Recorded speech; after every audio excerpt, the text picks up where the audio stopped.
What is the most private thing you're willing to admit? Sometimes, I go into the woods to scream. Not like to release stress, just to scream like a wild man.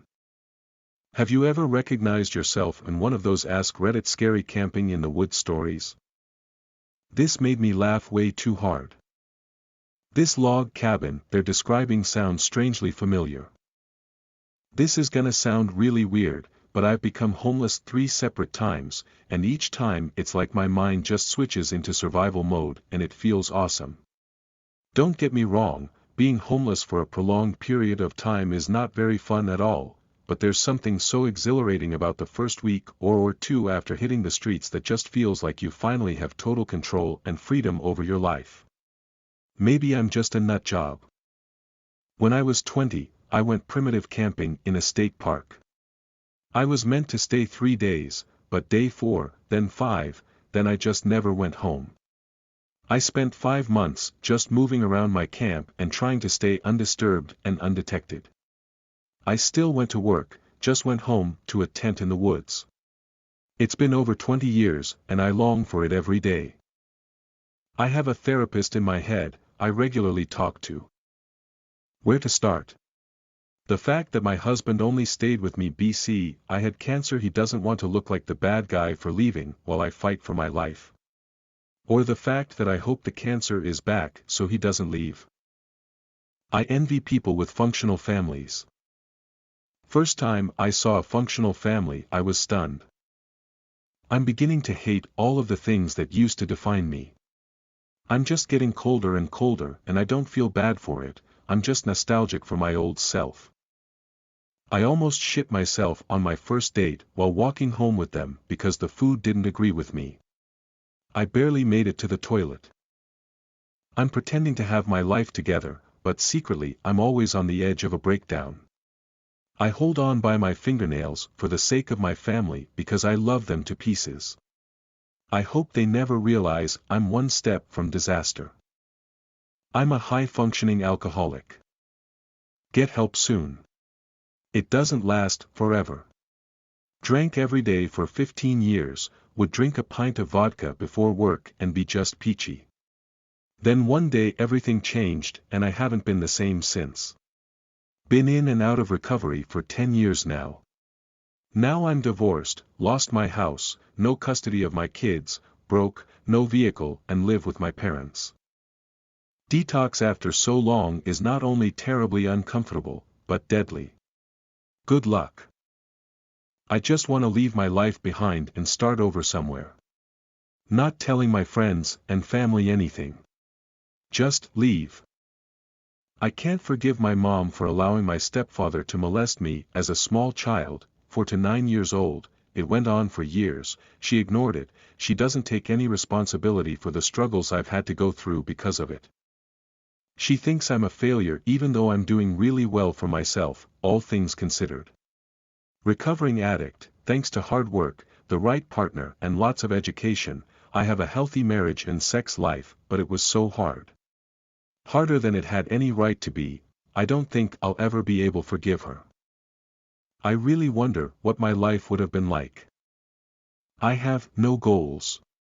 We are supposed to figure out who we want to be and what we want from our lives. It's almost an expectation that we have to want something out of life. But I have never wanted to be anything and I have never wanted to do anything. I have no passions. I don't think I'm depressed though. I've always been this way. I do have a job which is okay, and a family I love. But I'm pretty much just going to keep existing until I don't. I'm talkative and get people to laugh quite a bit. But the attention makes me so nervous that I shake. I generally hate everything I say. I just have no filter and can't stop talking when I'm nervous. So, the cycle continues and I just don't stop talking. I also feel like I don't understand social question.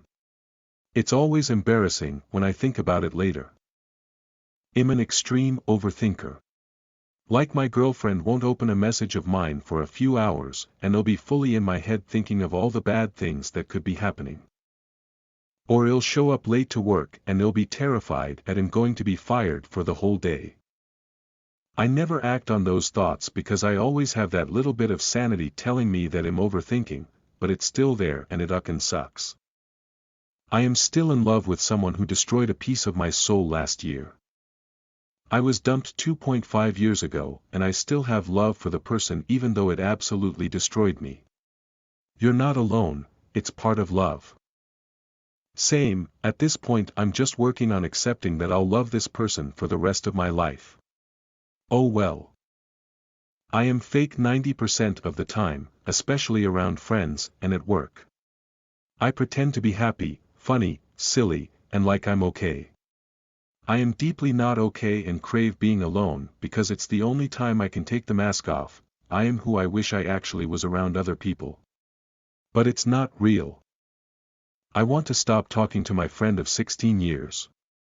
He keeps screwing married women, and he's become extremely shady. His moods and mental stages in life change constantly in life and it's exhausting to deal with. People grow apart. Hit happens man, I'm going through similar hit. Forcing it doesn't help anything. One time in 1993 there was a blizzard that swept across the East Coast.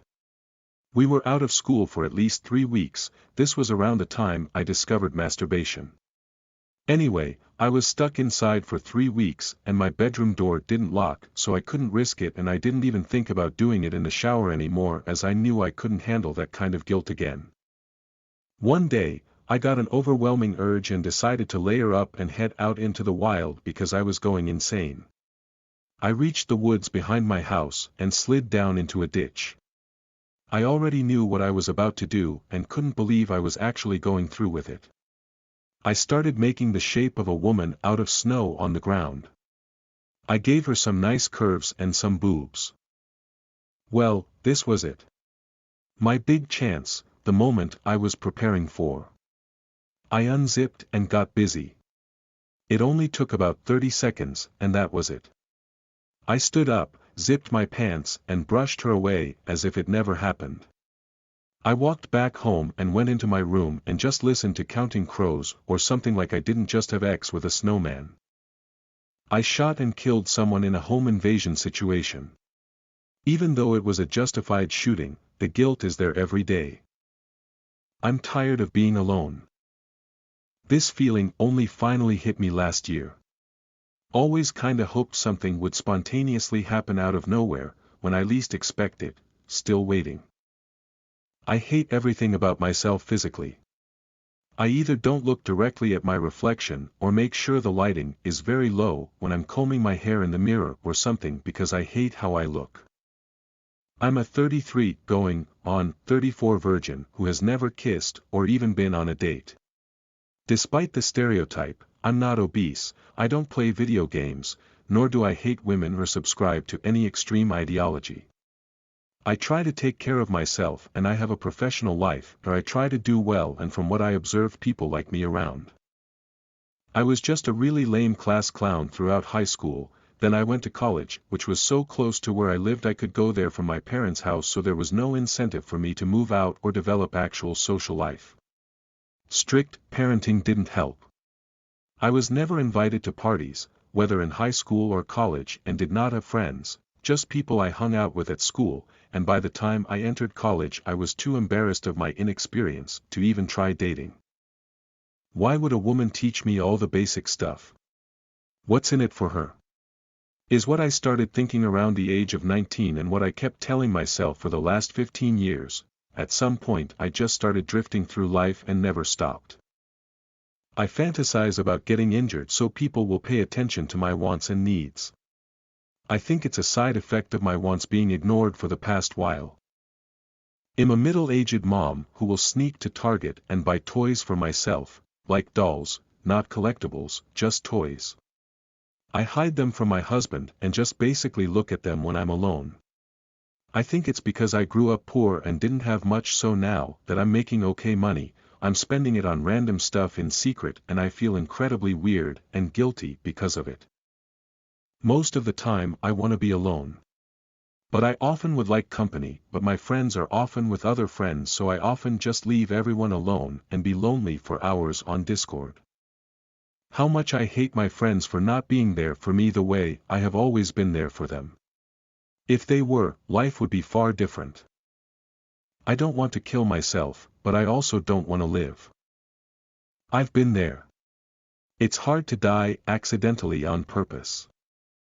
I'm a friendly guy, mostly full of chat, but me trying to keep friends is next to impossible. Afraid to invite people to my wedding thinking they will never come to it. Two close friends, who have never once invited me over to their house, are invited to my up-and-coming wedding, and are literally only coming themselves, not bringing their wives/family. I wonder, is it me, or is it people are like this in general? I've killed someone before, about 2 years ago. It was self-defense, but I still get nightmares. I'm still extremely paranoid. The fact that it was with a knife might add to it, but anyway, to anyone who has ever, or will ever think it was easy, it is not. In a job interview, I was asked what was the happiest day of my life. I couldn't think of anything that could even come close. I just left the interview and walked the 10 miles home. I don't want to die, but I don't want to have to work for the rest of my life to survive. If I were to die, I wouldn't care much. My anxiety consumes me more than anyone in my life knows. I'm 39 and the health problems are starting to pile up. I haven't had sex in 10 years. I haven't had sex in, well, ever. I've been addicted to pills plus H since I was 13 and lied to my therapist about it, even though it's a big part of why I need therapy. Can't tell you how many times I've lied to supportive friends, counselors, fellow AA members, sponsors, therapists, doctors, you name it. I've got my life fully together even after so many years of hiding my alcoholism, but I feel like my house of cards might come toppling down any moment now. Whenever something cramps up or the upper right side of my torso does anything, I think, here we go, this is the beginning of the end. I hope we both figure it all out soon. I am extremely scared to get schizophrenic. My grandmother and her brother killed themselves after getting schizophrenic, and my uncle is in a care facility taking lots of meds without my siblings and me knowing why. The answer is probably also schizophrenia. I was sober for 6 months and threw it all away because of a cheating partner, and now I don't know how I managed to go even one day without using. I haven't told anyone I relapsed, but I'm sure everyone around me can tell, and I feel like I'm at the end of my rope. People have reached out online, but I just want to isolate myself because nothing feels like it matters anymore.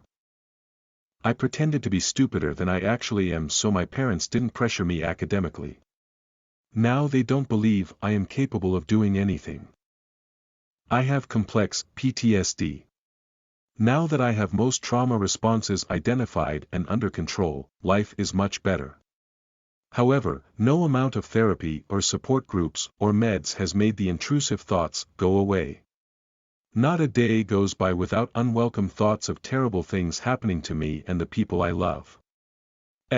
Literally every time my kid crosses the street, my brain shows me a little movie of her being hit by a car. My brain is like that all day, every day. I'm tired of being a second thought in every relationship I have or had. I also want to talk to random people on the internet just to have some satisfaction/connection outside of my small world. Not sexual, just something less empty. At least then I'll know for a fact I'll just be something to get to when there is time in the day/week.